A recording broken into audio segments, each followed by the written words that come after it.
मित्रों, तख्ता पलट ये शब्द आपने विभिन्न देशों की सरकारों के संबंध में ही सुना होगा, लेकिन आपको मालूम है कि ज्योतिष में 7.5 का भी तख्ता पलट होता है। और वह तख्ता पलट कौन करता है और यह जो 7.5 का तख्ता पलट होगा वह किन किन जातकों को लाभ देगा और किसको हानि पहुंचाएगा, इसका पूरा विश्लेषण आज की इस वीडियो में किया जाएगा। तो आप केवल ध्यानपूर्वक इस वीडियो को देखते रहिए। 7.5 के तख्ता पलट के बारे में और उससे लाभ हानि के बारे में आज की इस वीडियो में आपको सब कुछ पता चल जाएगा। मित्रों, हमको मालूम है कि 7.5 में मुख्य रोल शनि और चंद्रमा का होता है। तो चंद्रमा 7.5 में पीड़ित हो जाता है, तो तख्ता पलट कौन करता है? जो चंद्रमा का मित्र होगा वही तख्ता पलट करेगा शनि के विरुद्ध। तो आपको मालूम है कि शनि का सबसे बड़ा दुश्मन अगर कुंडली में कोई है तो वह मंगल देव भगवान हैं। तो मंगल देव ही 7.5 का हमेशा तख्ता पलट करते हैं। अब आप कहेंगे कि मंगल के सिवा सूर्य भी तो आखिरकार शनि के दुश्मन हैं, वो क्यों नहीं करेंगे?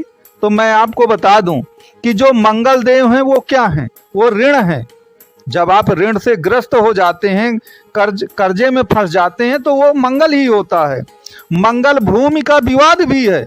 जब आपका विवाद भूमि से संबंधित विवाद कोर्ट कचहरी चला जाता है तो वह भी मंगल है। जब आपकी मैरिज लाइफ पूरी डिस्टर्ब हो जाती है और डाइवोर्स का मामला चला जाता है तो वह भी मंगल है। आप किसी भी तरह से कोई दूसरा व्यक्ति आपको परेशान करते हैं, आपके अपोनेंट लड़ाई झगड़ा करते हैं, तो वह भी मंगल है।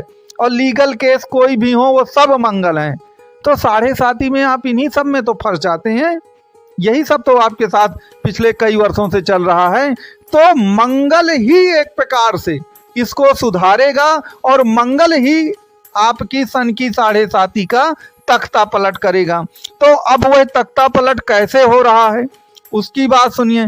आपको मालूम है कि कुंडली का जो अष्टम भाव होता है वह डूब जाने का, मर जाने का, खत्म हो जाने का होता है। आपको मालूम है अष्टम भाव मृत्यु भाव होता है।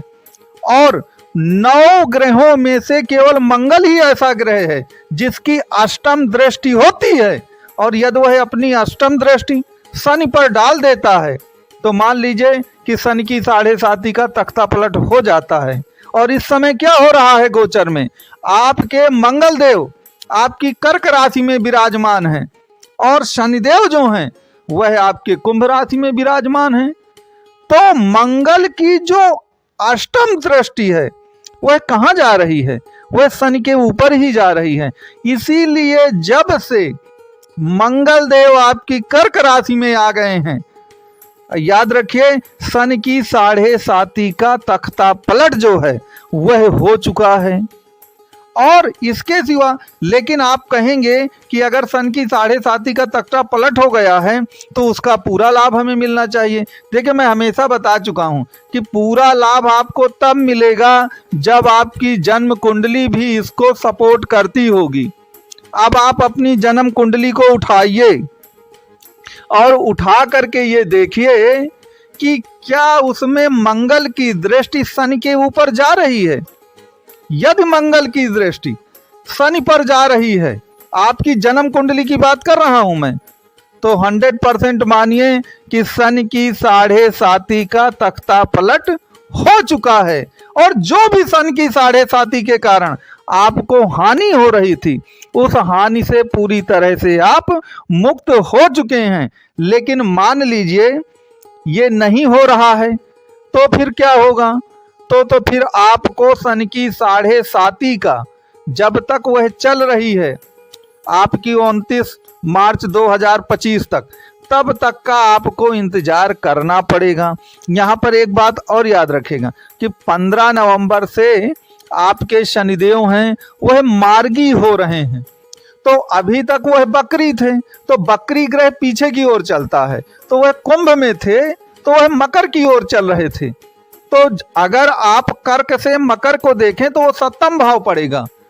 तो मंगल की पूर्ण दृष्टि नहीं जा पा रही थी शनि के ऊपर, लेकिन अब जाकर 15 नवंबर से जैसे ही शनि मार्गी हो जाएंगे तो वह पूरी तरह से कुंभ में आ जाएंगे और 100% जो मंगल की दृष्टि है वह शनि पर पूर्ण रूप से पड़ेगी।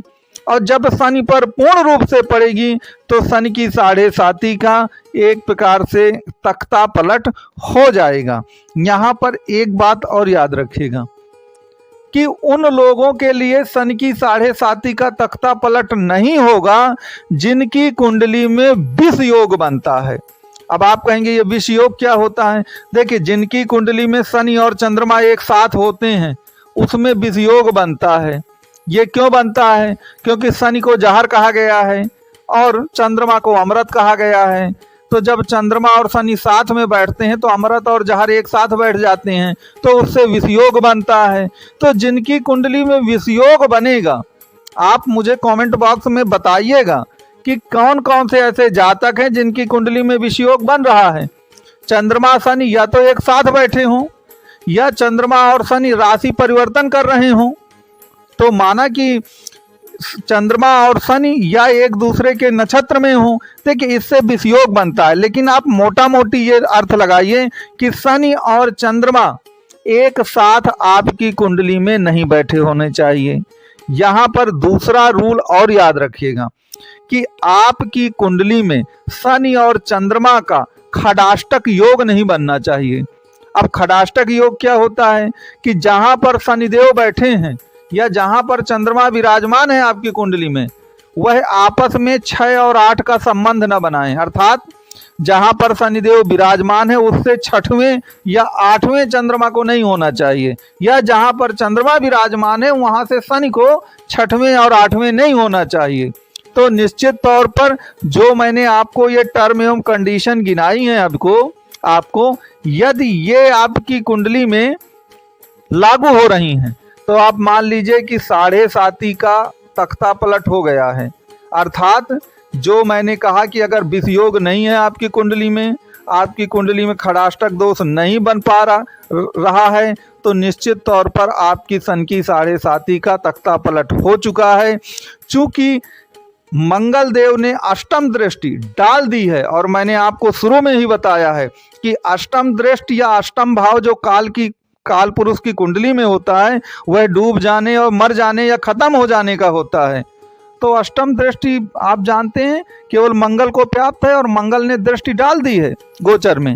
तो ये पूरा का पूरा एक कॉन्सेप्ट है जिसको मैंने आपको पूरी तरह समझाने की कोशिश की। याद रखिए, यूट्यूब में इस जटिलता को आपको कोई समझाएगा नहीं, जल्दी ना बताएगा। तो लेकिन कुंडली बहुत जटिल होती है। अगर आप उसके बारे में कुछ भी जानना चाहते हैं तो नंबर आपको प्रदान किया गया है, आप दिए गए नंबर पे कांटेक्ट कर सकते हैं और आपको जो भी कुंडली का कंसल्ट है वो आपको पूरी तरह से बता दिया जाएगा।